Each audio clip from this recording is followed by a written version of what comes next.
Nosotros somos el equipo 3 y vamos a mostrar los anestésicos locales.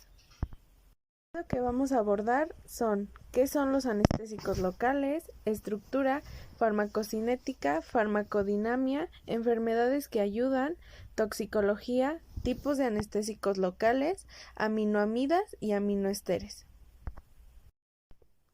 ¿Qué son los anestésicos locales? Pues son fármacos que ayudan a producir una pérdida reversible en alguna parte del cuerpo. Estos los utilizan más en procedimientos médicos u odontológicos, ya que adormecen una zona en particular, permitiendo que se hagan intervenciones sin que el paciente sienta dolor.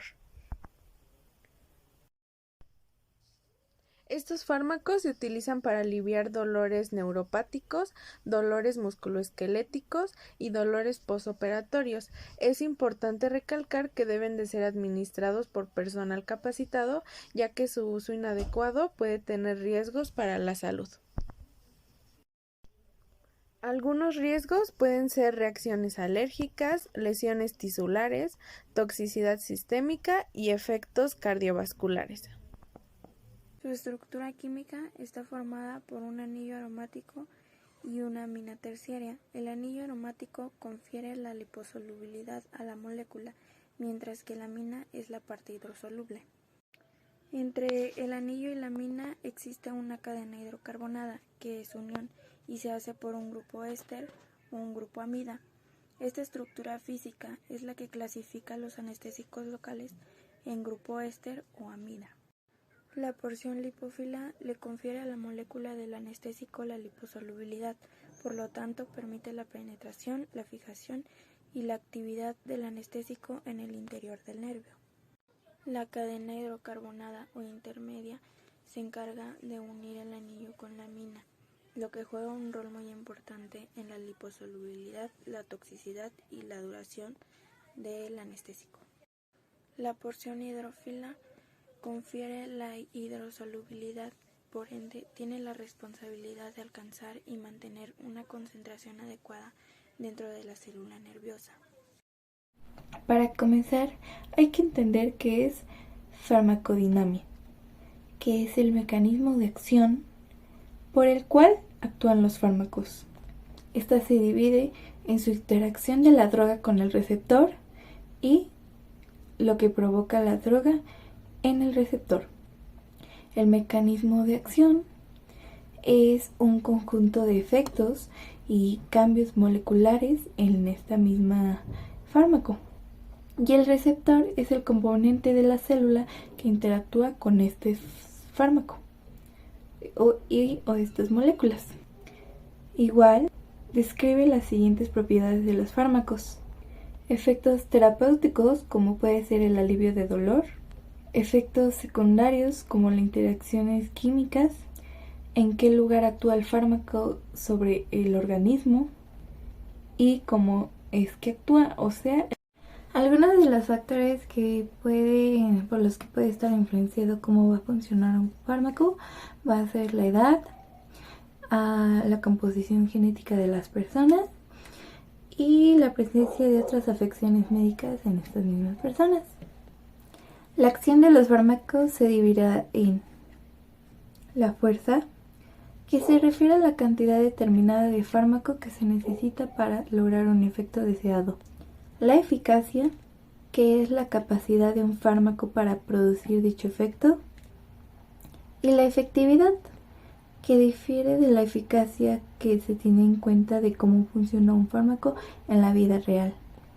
Igual hay que entender que estos fármacos harán acción sobre membranas celulares, paredes celulares, receptores, enzimas, metabolismo de acción de nucleóidos, antiviral, agentes quelantes y metabolismo de proteínas. Farmacodinamia. La farmacodinamia se refiere al movimiento de los medicamentos hacia el interior, a través del organismo y hacia el exterior de este, es decir, el curso temporal de su absorción, distribución, metabolismo y eliminación. Absorción. El fármaco pasa desde el sitio de administración a la circulación sistémica. Distribución. El fármaco pasa desde el torrente sanguíneo hasta el sitio de acción intra o extracelular. Metabolismo. El organismo elimina el fármaco transformándolo en sustancias simples que sean solubles en agua. Eliminación. Es la salida del fármaco del organismo por una vía natural, principalmente renal o biliar. Enfermedades que ayudan. Los anestésicos locales son fármacos que logran una pérdida de sensibilidad localizada y restringida, sin inducir a una pérdida de concentración ni del control central de las funciones vitales. Estos fármacos tienen como principal objetivo suprimir los impulsos nociceptivos, es decir, la suspensión de sensación dolorosa. Los anestésicos como el paracetamol, los antiinflamatorios no esteroideos como el ibuprofeno y el naproxeno, y los anestésicos basados en opioides menores o mayores son los más empleados en las personas que tienen o padecen enfermedades crónicas con dolor leve o moderado. Utilizados también para poder aliviar el dolor crónico de diversas condiciones, especialmente cuando el dolor se origina en áreas específicas del cuerpo. Algunos ejemplos de dolores crónicos o enfermedades crónicas que pueden ser aliviados con anestésicos locales incluyen la artritis, lesiones como torsión de ligamentos y muchos trastornos como el dolor neuropático, fibromialgias o cefaleas crónicas. Es importante tener en cuenta que el uso de los anestésicos locales para el tratamiento del dolor crónico deben ser cuidadosamente evaluados y supervisados por profesionales de la salud, especializados en el manejo del dolor crónico. También debemos de tomar en cuenta que un dolor crónico es aquel que tiene una duración aproximadamente más de 3 meses como criterio de temporalidad. Toxicología de los anestésicos locales. Algunos factores que determinan la toxicidad son la cantidad y concentración de la dosis administrada, grado o velocidad de absorción, grado o velocidad de eliminación o desintoxicación, tolerancia, susceptibilidad e hipersensibilidad del paciente, además de la cantidad de flujo sanguíneo de tejido donde éste se administre. Algunos de los síntomas y signos que muestra el paciente tras una toxicidad son palidez, abrasión, nerviosismo, disnea, respiraciones irregulares, dolor en el tórax, crisis hipertensiva, náuseas y palpitaciones cardíacas anormales. Existen 3 tipos de intoxicación. 1. Por dosis única. Ocurre después de una inyección extravascular. Su toxicidad depende de la concentración plasmática, de la velocidad de absorción, del flujo sanguíneo local y la cantidad de tejido adiposo en el lugar de la administración. 2. Se debe a la inyección intravenosa, directa de forma accidental y depende de la dosis, la velocidad de inyección y del débito cardíaco, la forma más frecuente de toxicidad. 3. Por dosis múltiple. Se acumula por bolos repetidos o por perfusión. Esto aumenta la semivida de su eliminación.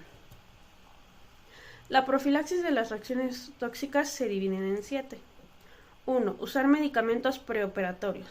2. Usar soluciones más débiles pero eficaces. 3. Usar vasoconstrictor para redactar la absorción de la solución anestésica. 4. Aspirar la jeringa antes de administrar. 5. Colocar lentamente la inyección. 6. Usar la cantidad mínima posible. 7. Interrumpir la inyección si el paciente muestra signos de idiosincrasia. Los aminoesteres son compuestos químicos que contienen un grupo ester y un grupo amino en su estructura molecular. En el contexto de la farmacología, los aminoesteres a menudo se asocian con anestésicos locales, que son sustancias utilizadas para bloquear la sensación del dolor en una región específica del cuerpo, como por ejemplo la cocaína. La cocaína se extrae de las hojas de la planta de coca. Su mecanismo de acción es de que bloquea la conducta nerviosa, inhibiendo la recaptación de neurotransmisores como la dopamina, norepinefrina y serotonina.